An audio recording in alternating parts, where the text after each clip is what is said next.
केंद्रीय मंत्री रामदास आठवले रविवार को लखनऊ पहुंचे, जहां उन्होंने वीवीआईपी गेस्ट हाउस में मीडिया से बातचीत की। आठवले ने कहा कि आने वाले सितंबर माह में रिपब्लिकन पार्टी ऑफ इंडिया की एक बड़ी रैली लखनऊ के वृंदावन इलाके में की जाएगी।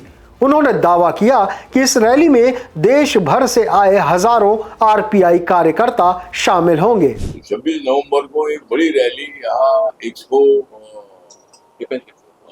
डिफेंस एक्सपो जो है वृंदावन एरिया में, वहाँ बड़ी रैली स्टेट की करने का निर्णय लिया है और हर जिले से 500,000 लोग ऐसे आ सकते हैं और ये रैली 50,000 से लेकर 1 लाख तक ऐसी हो सकती है। इसके लिए आज हमारे प्रमुख कार्यकर्ताओं की मीटिंग यहाँ रखी है और इस मीटिंग में हम 26 नवंबर की रैली सफल बनाने के लिए क्या करना चाहिए इसका प्लानिंग हम करने वाले हैं और आरपीआई की रैली सबसे बड़ी रैली पहले होगी और उसके पहले मतलब हमने निर्णय तय किया है 13 सितंबर को एक मुरादाबाद में एक रैली होगी, 25 सितंबर को आगरा में और आजमगढ़ में भी एक डेट हम तय करने वाले हैं और 26 नवंबर की रैली तो ही हमारी सही है, तो इसे वो भी है। प्रेस कॉन्फ्रेंस के दौरान आरपीआई अध्यक्ष आठवले ने एक बड़ा ऐलान भी किया। उन्होंने कहा कि जिस तरह एनडीए की सहयोगी अन्य पार्टियां चुनावों में तय की गई सीटों पर चुनाव लड़ती हैं, उसी तरह हमारी पार्टी भी यूपी में चुनाव का हिस्सा लेने के लिए सीट मांगेगी। आठवले ने साफ किया कि सीटें न मिलने की दशा में पार्टी स्वतंत्र रूप से यूपी चुनाव में अपने कैंडिडेट उतारेगी और आने वाले विधानसभा के चुनाव में हमारी अपेक्षा है कि वह भारतीय जनता पार्टी आरपीआई के विचार करे। जिस तरह अनुप्रिया पटेल जी की पार्टी है, निशांत जी की पार्टी है, राजगुरु जी की पार्टी है, ऐसे पार्टियों को तो सीट दी जाती है, लेकिन रिपब्लिकन पार्टी ऑफ इंडिया इस पार्टी को भी एक 4-5 सीट मिलनी चाहिए। इसी तरह की मांग हमारी है और आज माननीय आदित्यनाथ जी का टाइम मांगा है, उनके साथ भी चर्चा करने वाले हैं और दिल्ली में भी मतलब हम अमित शाह जी हैं, बीएल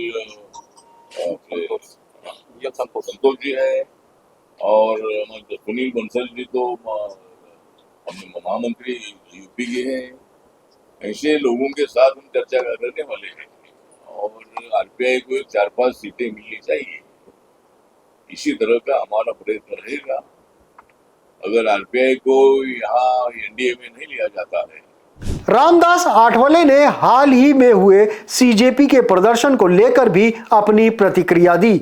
उन्होंने कहा कि प्रदर्शन के चलते केंद्र सरकार ने युवाओं की मांगे मान ली हैं। तो मतलब युवा में आक्रोश था क्योंकि पेपर फुटी से लाखों स्टूडेंट को दोबारा एग्जाम देना पड़ा है और एक एग्जाम के लिए उतना इतना स्टडी करना पड़ता है, रात जागते भी स्टूडेंट और अचानक पेपर फूटे के कारण एग्जाम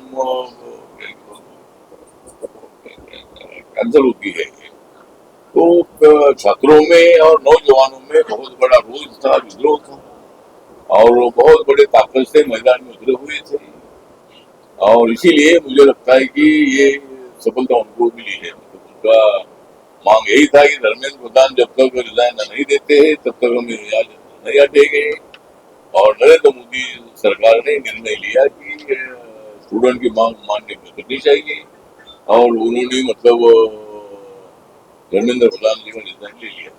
यूपी में होने वाले 2027 चुनाव में उतरने का ऐलान भले ही आठवले ने कर दिया हो, लेकिन उनकी जमीन यहां कितनी मजबूत है इसको लेकर अलग अलग दावे किए जा रहे हैं। देखना यह दिलचस्प होगा कि अपनी सीटों की मांग पूरी न होने पर क्या आरपीआई यूपी में चुनाव लड़ेगी या फिर नहीं। लखनऊ से द हो हल्ला के लिए वीडियो जर्नलिस्ट उमेश शुक्ला की रिपोर्ट।